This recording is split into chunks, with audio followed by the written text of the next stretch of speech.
Hey, gang, welcome to Ross and Nez. We are live once again. Can you believe it is episode number 6 already, Nez? I didn't think I could stomach you for that long, but look at this. We are doing it. You've managed to put up with my idiosyncrasies, and we're having a good time. So let's keep doing this.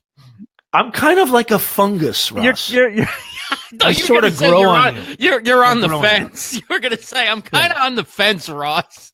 Like, well, you might be okay with it, but I've had enough. I didn't really feel that was necessary to say, actually. It was just understood. I thought that was a given. Yeah, that was established. This is what I'm doing. This is how I'm going to get my front row seat in heaven, by doing this charitable contribution, by doing Ross and Nez with you. I mean, you know, I can write this off at the end of the year. It's a donation. That's what it is. You don't know my dark side, so I mean, it's not a guaranteed. Well, I mean, your light side sucks, so we might as well go to your dark side. Is that interesting?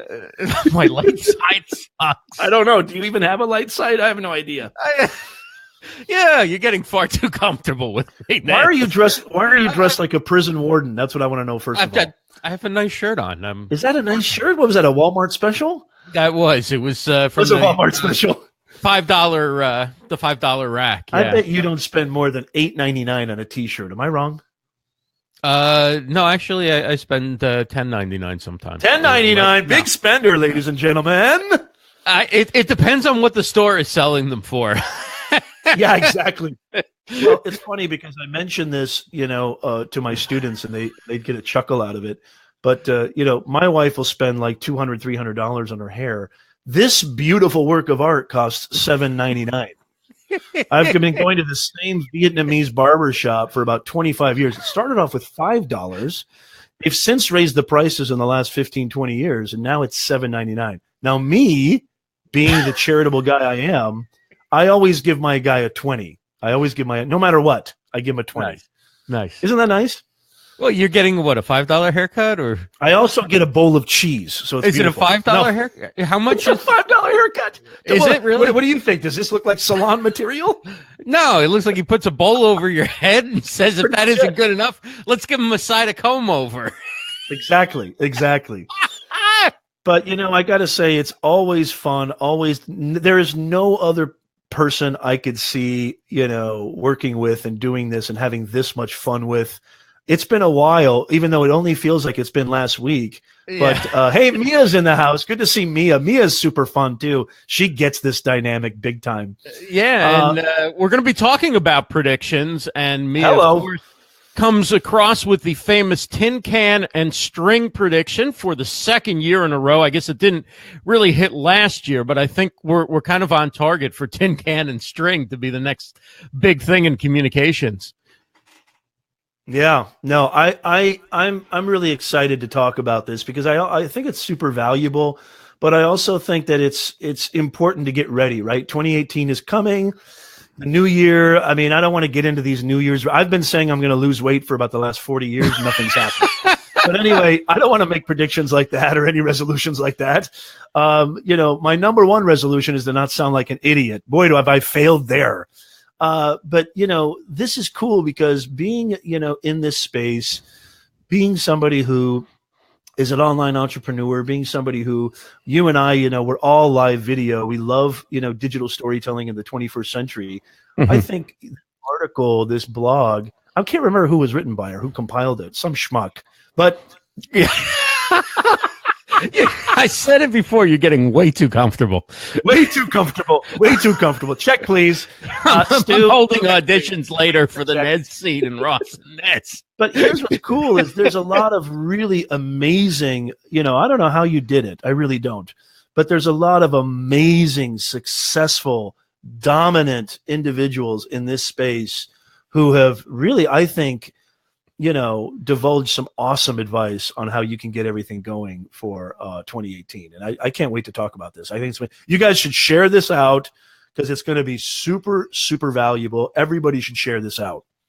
Well, one of the things, we were talking offline and we thought, okay, what should we talk about? Like, is there a certain prediction, whatever? And we looked over the predictions, and this is completely the credit of the people who submitted the predictions.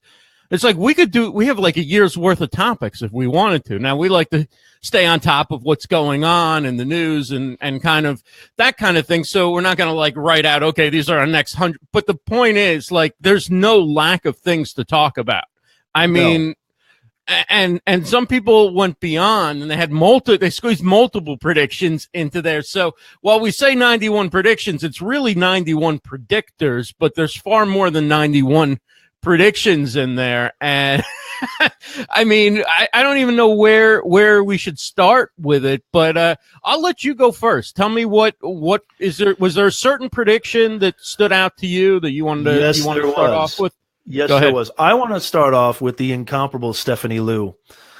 I think that what she kind of strategizes and what she communicates, it's super, super important, because all of these platforms are user-generated content. At least most of them are. So wouldn't it make sense that platforms like YouTube, Facebook, Instagram, Snapchat, what have you, Twitter, would support creators? Here's what's really interesting about Stephanie Liu's prediction. She says, and if you don't know who Stephanie Liu is, she's an awesome live streamer, amazing course creator, online entrepreneur. And she's got a great personality, doesn't she, Ross?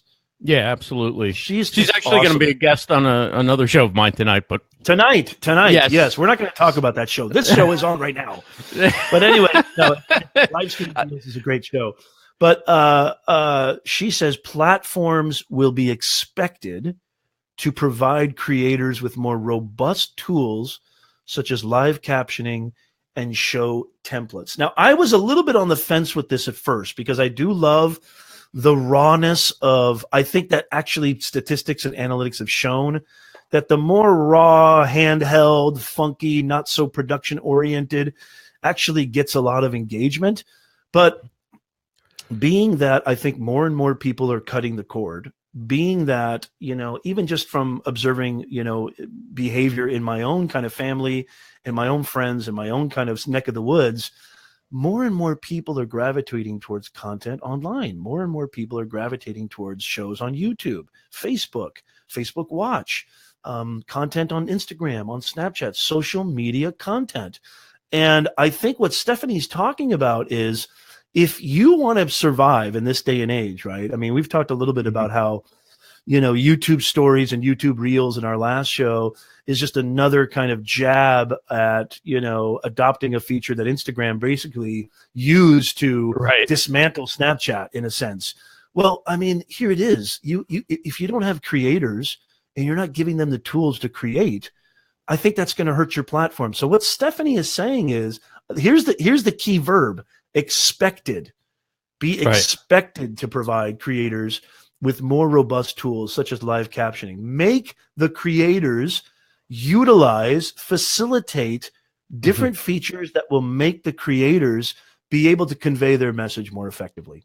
Right. And that means either getting it to people who don't speak the same language. So captioning, live captioning could be captioning it in another language. And I'm sure the algorithms and the computer ability to do that is getting better and better. It could be to, a guest joins us and on the spur of the moment, or a caller, and we can quickly type their name in so that it appears on the screen. And let's be honest, I mean, Be Live TV gives you the ability right now, while we're live, I can put up 91 predictions and realize that I had typed up 91 presentations, and then I can delete that and I can type into an area here, and 2 seconds later I've got the right one up, 91 predictions. So we do have that ability with Be Live TV, but I think all platforms natively are going to start to need to provide people with more options. That's the ticket.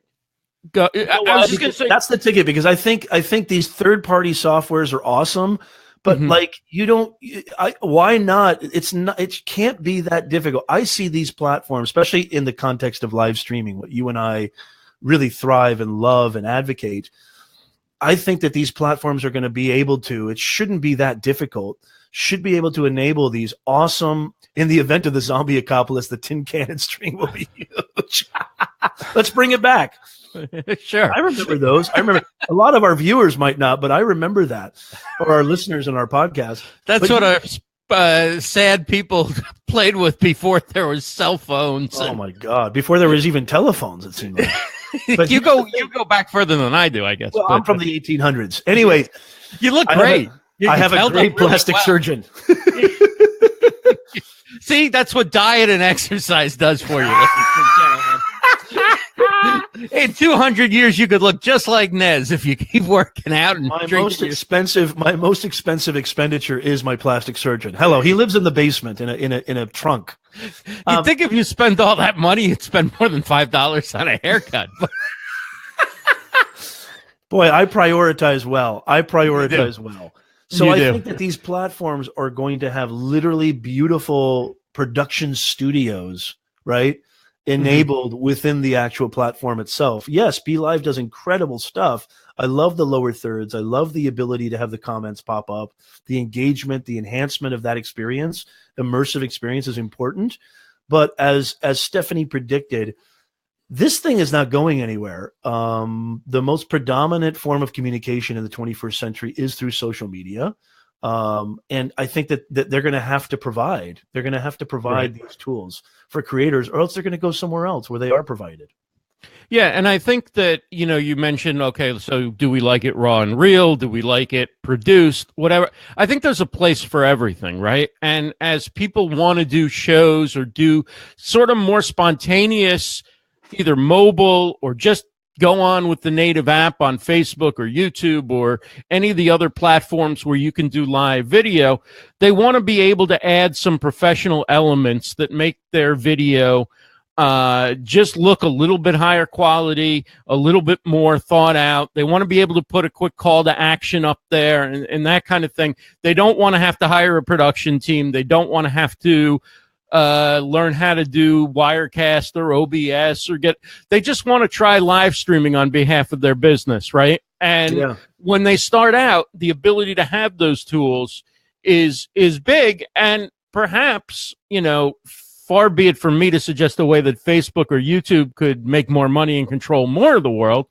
but if they find a way to make it easy for the average user to use these kind of tools, they could also start monetizing by having different tiers. So, for free, you get to switch shots and you get live captioning or whatever for, I don't know, $10 a month. Maybe you get, the ability to grab highlights of a show while it's live and replay them. Or, there's so many different professional production things that people do with a live broadcast that, most of us doing talk shows don't really think about that much. Yeah.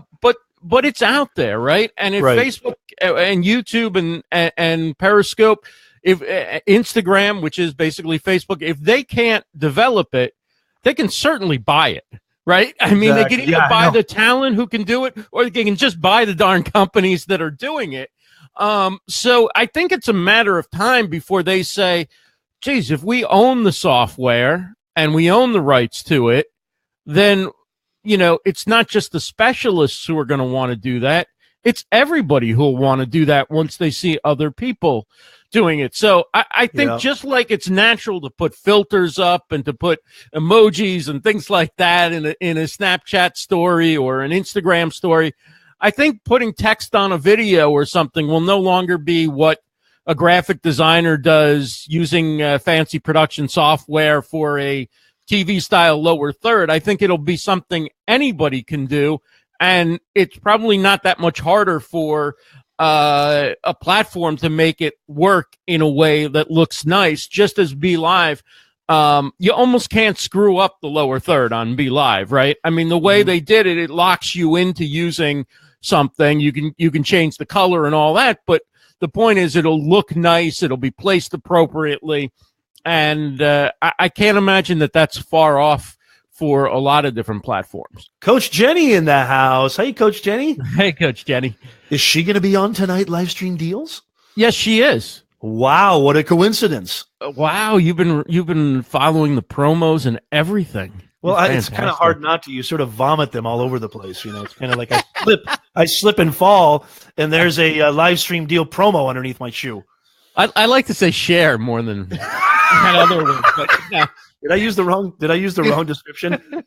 Well, at least this is great because now my guests think I'm sharing like constantly, and that's really. No, all kidding aside, you do an amazing. You know what? I'm going to make Ross feel very uncomfortable for 2.3 seconds. Oh, you're not going to say something nice, are you? I'm not going to do a 10-minute segment like Roberto. But I love Roberto, but yeah, that was it. Here's the thing. He's still going, I think, right? I think he's still going. We just stopped hitting record. Anyway, but like Ross is one of these guys. Not only does he go to bat for his guests, okay, he goes to bat for people in the community. He goes to bat for people in the space. He's super, super supportive. Never, ever, hesitant or apprehensive about sharing content that he feels is valuable, that he feels is informative and is relevant. And one of the few people, I think, in the community who really goes out of his way to make sure that people who maybe don't get as much exposure get that exposure. So kudos to you, Mr. Ross Brand. And yes, I've seen your live stream deals promos everywhere. They're like falling from the sky. Well, thank you. That was very nice of you. I wasn't really. I kind of faked it. I'm a good actor. I'm sure you did. I was wondering if you were going to be okay. I'm starting to feel a little nausea right now. Usually only the nice Nez comes out when you're doing one of those like reach into my heart videos. Express myself on Instagram. What are you trying to say? What are you trying to say? He goes into this soft talking. You can communicate. I'm very multifaceted. I can go deep and I can go silly. I can go goofy and I can go existential. I do it all, baby. Just bring the entertaining one to the show. Okay, all right. Once in a while. Good enough for me. All right. I've heeded your call. So thank you. That was very nice of you. And let's talk about some other predictions. This is actually the very first. What's one of yours? Yeah, this is actually the one that I put very first of the predictions where they're all lined up as predictions, right? Not the little bits of info I dropped in the intro. And that's Nick Nimmin, who says in 2018, a lot of individuals and companies will transition from making video content to live content. He says it's easier to produce. The tech hurdles are pretty much non-existent, and live streaming gives the ability to connect with customers and fans in a way that video just isn't capable of doing. And what I love about that prediction is here's a guy, Nick, who is killing it on YouTube. I mean, every time I visit his channel, he's got like 10,000 more followers. I mean, I think he had 50,000 followers like 3 months ago. Now he's at like 110. I mean, he's growing like crazy. Yeah. He puts out great informational videos that help people with their channel and making their videos and things like that. He's really good at what he does. And I think it's interesting that he's become a really, really adept live streamer. Absolutely. And he's not one of these guys who maybe like you and I have been doing live streaming for the last couple of years, if not more. Here's a guy who's predominantly been on YouTube doing pre-edited, pre-recorded video. And yes, it is the bestest. Coach Jenny, you're the bestest. I love Coach Jenny. Coach Jenny, you R-O-C-K, you rock. But he's been adopting live streaming just for the very same reason that you just mentioned, in the prediction, is that it's so easy to do it. It's so easy to execute, technically, not easy to execute. I mean, we make it look easy because we're such pros, right? But that's what I'm saying. But here's the thing. This is a guy who just started live streaming not that long ago, and he's become such a great live streamer. His Saturday live streams, maybe we'll share that in the notes. We should actually. His Saturday live streams where he does subscriber channels, he does like 3-hour, 2-hour live, maybe sometimes even more than that live streams where he's just literally doing channel review after channel review, teaching people. I mean, he could be charging people for that, but he's providing this unbelievable information, super, super helpful. And he's an absolute great guy. I mean, he's just like as helpful as he is in his videos. He's just like that We both met him at Vid Summit. He is the real deal. As good as guy as probably there is in this whole industry. And he doesn't get all mushy like I do. He doesn't do mushy videos with that deep, soft voice that I do. It says, Ross, find your inner Ross. Experience the inner Ross. One day. Meanwhile, if you actually watched my videos, Ross, if you actually took the time, you might learn a thing or two. They're like a whole minute sometimes. That's I got things to do. What do you have, the attention span of a gnat? Probably. That's where it's all going anyway. There was actually a prediction in there that Babylon Brooke said something like, it's getting easier to do short form videos for everybody. And she goes, and eventually our attention spans just kind of get shorter and shorter with that. But the reason why I wanted to highlight Nick's comment is, one of the things, if you do look at the predictions, most people stay predicting within what their strength is, right? Not everybody, but a lot of people do. And a lot of people obviously have a vested interest in promoting that the area where they're strong and they're making their money is the thing to keep doing, right? Right. Here's Nick, who's super successful at growing channels and creating these pre-recorded videos and edited production and all that stuff. And here he's saying live streaming is the way to go. And of course, he's backing it up with his actions. And, he's also probably making nice money at it because of Super Chat, which is something we got to get our channel there. So if you haven't subscribed to our YouTube channel. What a perfect segue. You can find it at rossandnez.com/YouTube. rossandnez.com/YouTube. Please do subscribe. We would love to have you part of our channel community when we do get that community tab. I think it's only 9,900 something. Oh yeah subscribers away, and then we'll get the stories, the reels, and the whole deal. We'll be doing Super Chat, and life will be good. But let's bring in Mike Murphy, who, believe it or not, Nez, was also scheduled to be on. What is going on here? For the love of, is this live the pre-show pre-lineup? Yeah. Mike Murphy, what's up, man? How are you guys? This is can you hear me okay? Now this is a real. Now, ladies and gentlemen, this is a real professional. Look at that studio. I love it. You look like you should be commandanting the next Enterprise. I mean, that thing's beautiful. Coming in after you guys. This is like a stand-up show. You're on next. You got 5 minutes. You got 5 minutes. You got to make us laugh, Mike. You got to do something funny. I'm kidding. We warmed up the audience for you. I was cracking up the whole time. Tons of good things I could say about Ross too. My God, the promotions Ross does is just. Isn't it phenomenal? Isn't it phenomenal? And I think it's a good testament to social media marketing. It's a good testament to content distribution. It's unbelievable. It's actually makes me feel. I mean, I realize how little I do compared to what he does. He's everywhere, and he's amazing at it. Yeah. Well, enough about you. Let's talk about. Enough about me. Let's talk about you, Mike. Speaking of being all over everywhere, your predictions were so good, so thorough. I think you probably appear more times or in more places or with more column inches, as they used to say in the newspaper business, than anyone in the predictions blog post. And you're awesome at creating videos on Instagram, promotional videos and educational videos and things like that. But what really caught my eye was the comment or the prediction about Apple Podcasts and a different level of analytics coming. So from what I gather that you're saying, it's not just going to be downloads anymore. We're actually going to know whether people are listening, how long they're listening, and all that kind of stuff.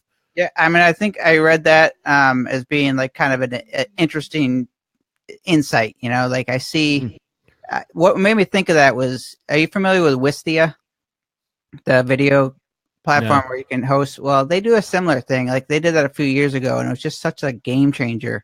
And, if they're able to do stuff with that, nobody knows what the Apple statistics are going to do. I mean, right now, everybody's down on Apple. The new app is terrible. Everybody's annoyed, it seems like, at Apple in terms of their level of participation in the podcast space. So the predictions, nobody has any clue what they're going to do, and it might be a mess at first, but I feel like there's a shift in the statistics with everybody, and I think that's going to be the real thing that ends up being like shaken. I just see the podcast world like we're in this bubbly thing, with live streaming, with podcasts, with all this stuff. It's all bubbling, like when nobody really knows where it's going to go. But I feel like we're on the verge as technology is sort of. We're kind of getting introduced to these things. Like, you guys were talking about the production value of these things. Like that stuff is going to be like, we're going to look back at these times and be like, can you imagine we put stuff on the screen? Like it's almost embarrassing right now. And I'm sure the companies are like, we're like, to be able to go to, going on YouTube Live is like, it's a mess, like. Yeah, it is. No, it totally is. I couldn't agree more. There's multiple ways to get on YouTube Live, and then depending on what software you're using, you got to remember which way it's very complicated. This is the easiest by far, like to look good. And, it's like the only one that looks good without knowing Wirecast or OBS, which, who wants to do that like on the fly? Yeah, right. But I do see like the mobile stuff being a big deal, and I see that being a big deal for everything we do, because right now it's so easy for me to do something cool on my phone, right? But back to the Apple, I think people are writing them off on all these like podcast things and whatever, and not sure what's going to happen. But I think they have shaped technology and how people use it for a while, and they're shaping it with the new, the phone it's not great. Like the iPhone 10 is not like new yet or whatever, but like they're telling people how to use technology or how it's going to be. And like, I see them having a bigger plan that's going to shake things up what is iConnect or iTunes Connect? Yeah. Even that, like they can't even seem to stick on a name. There's Apple Podcasts, Apple Connect, iTunes Connect. Like there's several different names to connect it. It's all the same thing, or it's different things? It came out about a year ago, and it's kind of their podcast portal. It's now where, it's like the first time where podcasters could actually access their feed, their podcast. Like before, it was just this. Okay. So I used it, but I just didn't remember what it was called when creating the podcast. Okay. And that's where you submit a podcast to iTunes now. So like you can validate, you can submit your feed there. Like there's other things you can really get yourself in trouble with.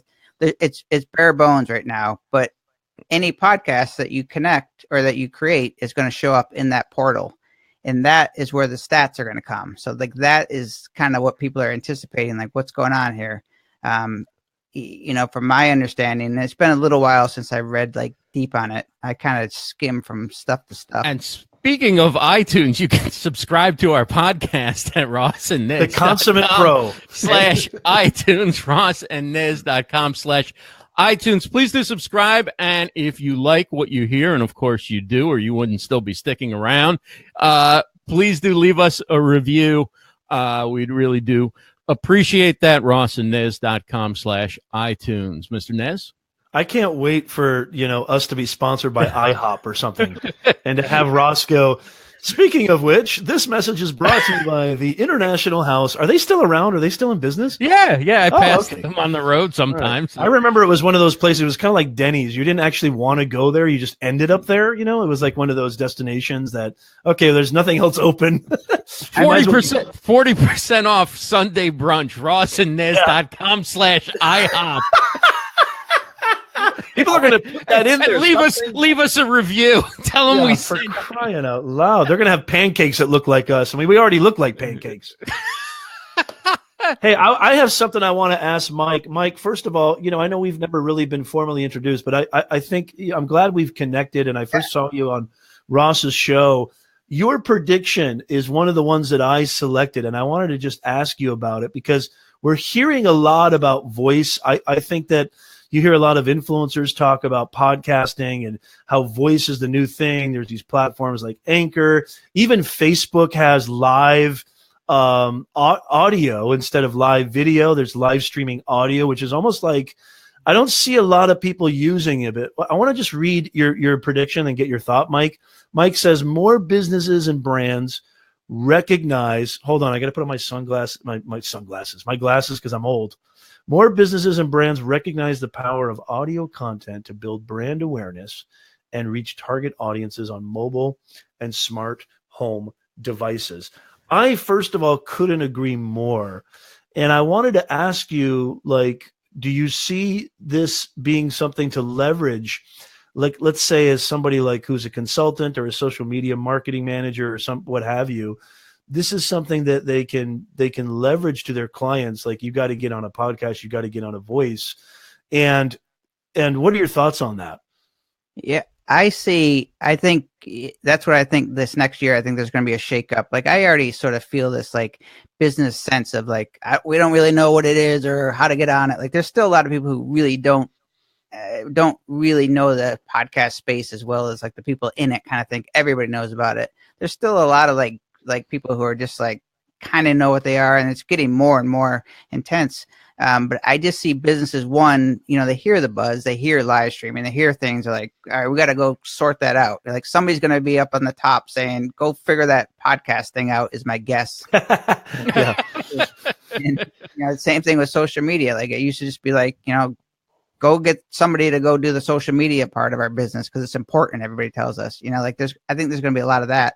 But I just see it's such an easy way to get on somebody's phone. Like, I see it being a kind of an intimate business tactic to reach people, and to be like, you can create these, little stories about your brand. I think it's kind of like an advertisement, or like, I think people are going to use podcasts as sort of this like, daily show about their business, or like, if they're a specialties thing, maybe they're every morning at 9:00, they do something, like a news update.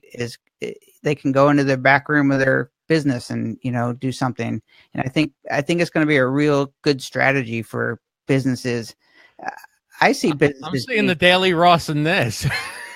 I mean, what Mike's saying is so interesting. I don't mean to cut you off, Mike, but like, I actually literally this morning I had a client meeting, and this was an individual who, is somebody who does a lot of writing consulting and book consulting, and she helps people with their creative nonfiction stories and clarifying that. And she's not comfortable going on video. And I think a lot of people kind of feel that way, but she has so much expertise. She has so much value to bring. I actually said, start considering audio, start considering podcasting.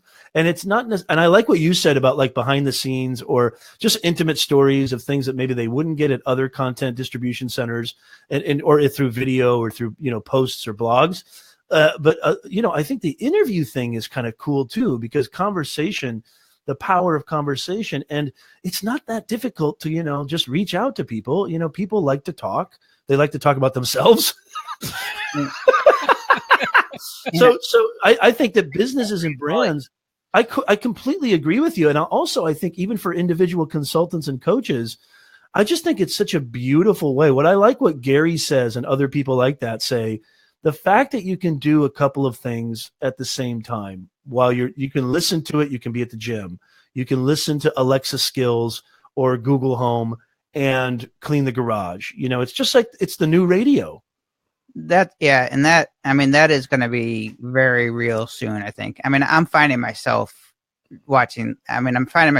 consuming less and less content in general for whatever reason. I think just because I'm like busy making stuff, but it's so much easier for me to walk and listen than I am no longer staring at, I love watching videos, like I do, but it's easier, and a whole lot easier. And it's a whole lot easier for businesses. You're talking about just when you started the going live. Well, going live is a pain. Like, people have to dress up. They have to think like Like, so when you're a business and you got somebody who's pretty smart or have some ideas that they can share, it's a whole lot easier for them to sit behind a mic. Even the consultant that's, worried about video. I started not because I was afraid of video, but like, I knew that I knew that I'd be better kind of like behind the mic, where I didn't have to show up, or I didn't have to like, appear every day. Like, it's a lot to ask of people. So. Well, as I always tell our audience, Ross and I definitely have the face for radio. So I think it works. It works really well for us. Well, I even snuck past the gatekeepers earlier in my career and got on radio. They're like, yes, that's Face. Bring him in. Bring him in. I mean, now that I see this 3-shot, I'm kind of a little bit jealous because Mike kind of looks like Robert Redford, whereas Ross and I look like we should be starting a plumbing company. First for me, but RossandNez.com/ Save 50% on. I got a rooter for you. I don't. Hey, so. Hey, Mike, tell everybody. Mike, tell everybody where they can find your gift guide. You're putting together all these great videos on Instagram, and also you have a guide on your website where people can see products to get for the live streamer or podcaster in their family. Thank you. Yeah, I'm actually have a list on Amazon. I have it on my website too. If you just go to mikemurphy.co/. Where are you looking? On my website? No, on the screen we have mikemurphy.co. We don't have the / but tell everybody where. Yeah, let's see what I have it on the website. I know I've been saying the address on Amazon. I just had them all linked on Amazon, but on the website it's mikemurphy.co/ come on, slow down. Holiday 2017. There you go. mikemurphy.co/ holiday 2017. Perfect. And if they forget that part, they can go to mikemurphy.co and they'll see it on the front cover of the website, right? Yeah, there's a link in the menu actually. So. Awesome. Thanks so much for joining us, Mike. Great chatting with you, and thanks for all your awesome contributions to the blog post. The big thanks to you, and good finally connecting with you, Nez. Hope to. Oh, absolutely. Mike, I really am happy to connect with you, and hopefully this is just going to lead to more hanging out, conversation, and I'm very excited about that. Real pleasure. Thanks. You'll definitely be back on again. Thanks, Mike. Absolutely. He is so awesome. He's a great dude. Awesome dude. Super humble, super down to earth. And he's funny too. I think he's a funny dude. He's funny and he knows a lot of stuff. He is so talented and he doesn't like put it out there in your face kind of thing. Yeah. But when you see the work that he does, you know this guy is on top of things. One thing just really quickly, if I may, Ross. Sure. This is the thing that I try to tell, I do business consulting too, and I help other coaches and consultants. Like, you got to think about the experience that you're going to be having with a client or with somebody. If you're somebody who wants to make money online or make money anywhere, right?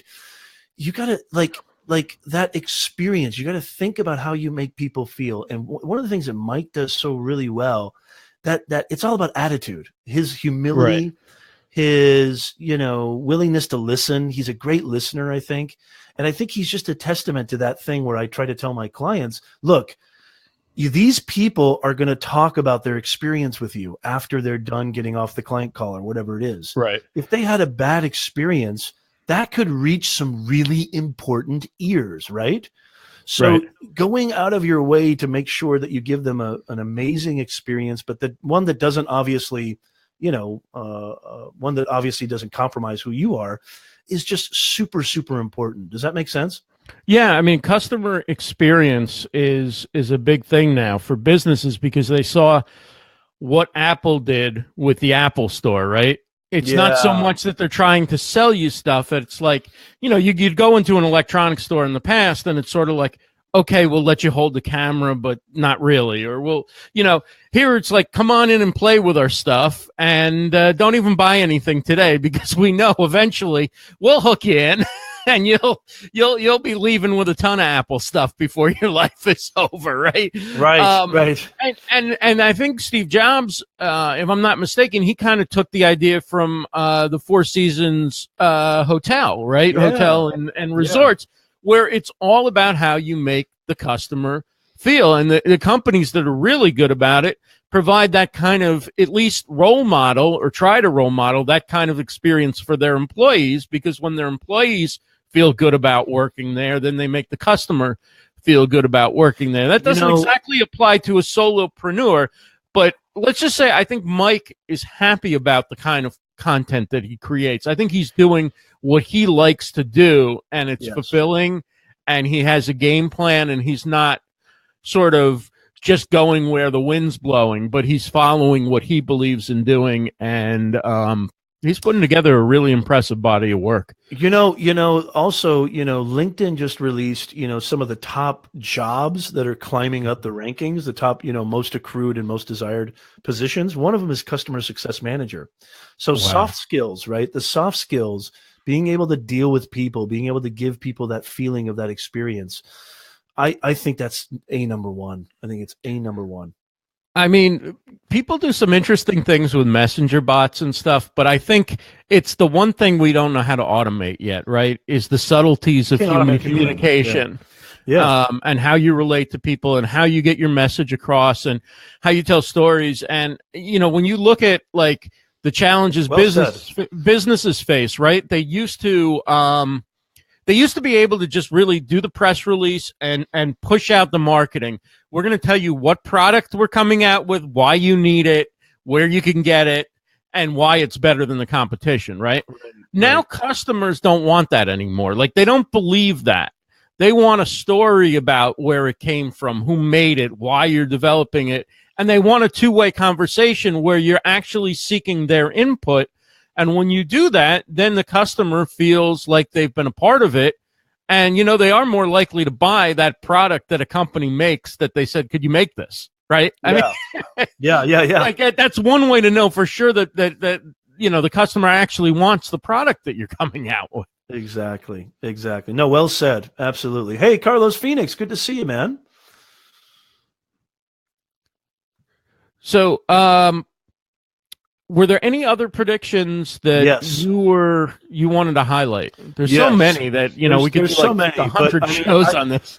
I just had a couple that I think this one is it's almost a tie between Brian Kramer's and I want to go with Mark Gowith's first. Mark Gowith. How do you? Am I saying that right? I'm probably saying Mark Gowith. Gowith. Okay, there you go. So I think this is huge, and especially with the kind of stuff that you and I do, Ross, and maybe a lot of people watching and listening. So Mark, I think, makes a really keen observation. He says in-person events and conferences will transition to 100% virtual through the use of live video. I mean, this is what I love about these predictions is they seem so practical, right? They seem so to the point. I mean, I don't know about, okay, maybe I just contradicted myself. Maybe 100% virtual is a little bit much, but I think that it's one thing that you cannot refute. Technology never goes backwards, right?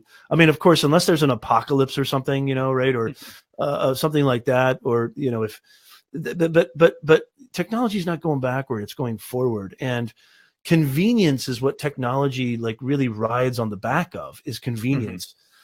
I think this is something that is super, super interesting to me. And we're seeing a lot of people do this now, a lot of 100% virtual conferences. We even have some colleagues who have done that. I just think this is so smart, and it's, you can still get just from a business standpoint, you can still get the kind of leverage for the pricing that you want, because the value won't be diminished. If anything, the value will be heightened. In a lot of my, when I go into a conference, getting a hotel room, getting a car, driving there if it's close by, flying there, setting up the reservations, packing it's like just for one it's an insane, exorbitant amount of work, right? And I do a lot of conference calls with my clients. One of the best inventions ever, right? Skype and Zoom. Sometimes I use Zoom or Skype. I can meet with somebody who I had a client a week ago who was in Singapore. I had another client who was in New Zealand.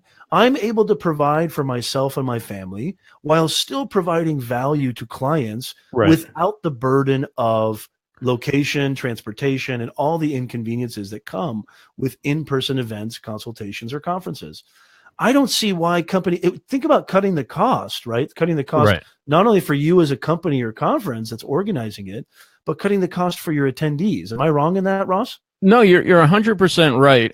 Just think about this, right? Let's say your consulting business grows and you want to bring on a couple of people, right? And you want them to specialize in some area that you're not maybe not your strength, right? You're going to keep doing what you do well for those clients, and now you want to expand, right? And you want to make sure that they get the training they need. Now, you could send them halfway across the country, book hotels, have them miss a couple of days of work, have them have to pay for, and you have to pay for them to go through 2 days worth of training when there's probably only 10 to 15% of that they really need to get going. Yeah. Or you could do some sort of virtual training where, you pay, say, a subscription and, it's there when they need it. Not they have to sit through and consume more than they can handle in 2 days. There's no travel involved. They're already moving forward with their jobs. They're not missing their families, so there's that. Bridget, look at what Bridget, I think it's Bridget. Is it Bridget or Brigetti? I can't. Brigetti. Brigetti says a brilliant thing. It also opens, first of all, it's a huge cost saving. Also opens access to international conferences. I mean, if you're somebody like me who works 24/9 and has 2 kids, a wife, and a mortgage, it's impossible to I don't know how some people do it, especially when they have kids and they have businesses to run. I don't know how they do these. I know some people, even some of our colleagues, they go to every single conference there is. I don't know how you have the time for that. I barely have the time to clip my own toenails. I'm not going to show you, but it's pretty please bad. Don't. Please. That is not. Just keep the camera where it is, please. I'm clean, okay? Whatever else is going on, we don't need to see that. But when you think about, let me tie this together, right? Because the reason why I brought up training is that people often go to conferences to learn, right? That's a big part. I'm going to learn from other people in my field. I'm going to learn from the experts, find out what's going on. The great thing about the virtual conference is you can get all the same content without having to travel. Now, I will say that I don't think they're going to go away 100% because people do need to get out of the office and do need a break and there's something about networking. That's a bit much, 100%. That's a bit much. I mean, you and I don't know, we'd probably be doing this anyway, but certainly meeting each other in person and this is as close as it gets to meeting in person, but there's still some element that's added when you meet somebody in person. And not to go even further with predictions, Ross, but wait till virtual reality and augmented reality become something that's like second nature to us, right? I mean, that's a whole nother element. Think of how that's going to take conferencing. Think of where that's going to take education. Think of where that's going to take networking and consulting and coaching. I mean, the technology is going to move forward. I think it's actually more. I think all conferences should be 100% virtual. And if you meet the right people, if you network with the right people, first of all, I would say initially they should be virtual. And if everything goes well, then you have the impetus or the incentive to be like, man, it's really cool meeting you in that virtual conference, Ross. It'd be cool if we could hang out in person. I would grab some lunch. Then it gives you, it's like a warm thing. It's not so cold. It's a warm kind of soft opening where when you see them, it's not just this awkward, like, who's this string? You know what I mean? Like there's a little, it's always awkward with you, but that's okay. Get this Nez away from me. I'm a hugger, folks. I hug a lot. Yeah, no touch. Ross is really adverse to touching because he's part amphibian. Yes. But I'm like a big bear hugger, so I love to hug. Keep your distance. Okay. So, check, please. Sometimes what I love about the predictions blog posts is there's some that come up that like I never even gave any thought to that. And the one I want to mention is Christy Gillentine, or Gillentine. I think it's Gillentine. She runs the Chat Snap Twitter chat. Mm-hmm. She mentioned millennial marketing strategies won't be applied to Generation Z. And she said she thinks there'll be a significant shift in attention from millennials to Generation Z. Well, now an old fogey like me, I'm just starting to get used to millennials. I know. Now I got to learn a whole new new even there crew. Yet. Yeah. So she said the younger audience is remarkably different, with researchers equating them more to the silent generation, hardworking, pragmatic, economical. It'll be interesting to see and learn how marketing and content strategies need to evolve in order to reach Gen Z, build Gen Z specific communities, and successfully include this younger generation in existing communities. So I think a lot of people who were kind of forward thinking in their marketing were totally like, okay, the wave of the future is the way we market to millennials. Well, don't forget there's another generation coming after them. Yeah. And while we think of millennials for the most part, particularly the younger ones, as being digital natives, and this is just the way it's going to be in the digital era, no two generations are exactly the same. And I mean, even within generations, it gets complicated because, like, for Gen X, is somebody really born in 65 the same as somebody born in 85 or whatever the, whatever the parameters or even 75 are. or even 75, right? Yeah, completely. I completely agree. But it just shows that it's always going to change. Like, it changes because technology changes, but it also changes because people change, the social climate, the economic climate changes. So you can never get comfortable doing what you did to become successful or to have some success, or can I go into whatever. Hey Ross, can I go into my mushy heartfelt voice for a second? Yeah. I'll put you on solo. So no, don't do it. No, here's the thing. I think, in all seriousness, though, this has to do the creepy Oprah music. No, I truly think that speaks to, because everything that they say, I mean, come on. I mean, everything they said about the millennials, you're lazy, you're entitled. They said the same thing about our generation. You're lazy, you don't want to work, They said the same thing about our parents, the boomers. Oh, they smoke dope, they're hippies, they don't want to work. They say the same thing every year, right? The old codgers, the curmudgeons, they say the same thing. I'm sure the World War I generation was like, those World War II guys just aren't tough like we were. Yeah, what a bunch of losers. They didn't have to face chemical weapons. Yeah, exactly. No trench warfare. But here's the thing. Like, it just speaks to the whole idea that you need to do your work. You need to research your audiences. You need to be observant of the times you're living in. You should always reflect the times that you're living in. I mean, we hear it from other people. Don't market or don't communicate like it's 1989. You should be marketing, communicating. 1989. Like it's well, some people, believe it or not, still market like it's 1989. Some big businesses still conduct business like it's 1959. Oh, I'm telling you right now. Come on in, start in the mailroom, climb that corporate ladder, stay here 40 years. If anybody's listening out there, if you understand, the current zeitgeist of the audiences and the culture right now in the digital era, you can monetize that expertise. There are brands, and I'm talking big businesses that are throwing away billions a month, not a year, a month, on useless campaigns, advertising, and what have you, because of the same reason of what we just said. They're marketing like it's 1959 or 89. That's right. I mean, it's like, it baffles me, Ross. It baffles me that people are not staying abreast of the changes and the adaptations. And like you said, it's always changing. So to me, just to wrap up my heart mushy moment, Brigetti, cue the lyrical angelic music. I just think you need to research your audience. You need to stay aware. You need to stay alert. You need to stay focused on what's in front of you and what's happening with the culture that you want to conduct yourself with. Whether it's business, whether it's personal, whatever it is. I think that's the best. It's all about your audience. Yeah. This was a fun show. It's just so cool to have. I didn't really have any fun at all. Well, it was fun for me, and that's really all that matters. I'm self-centered. I know you think I do the nice guy thing where I share people's content and all that stuff, but really, as long as I enjoyed it, it was what gave you the impression that I was having fun? Yeah. I don't know. You seem to like it when you go into those mushy moments. So mushy moments. Maybe we should do a segment. What do you guys think? This is mushy moments. If you're listening on iTunes, Google Play, or SoundCloud, or Stitcher, or if you're listening live right now or on our YouTube channel, leave in the comments, should we do a segment called Nez's Mushy Moments?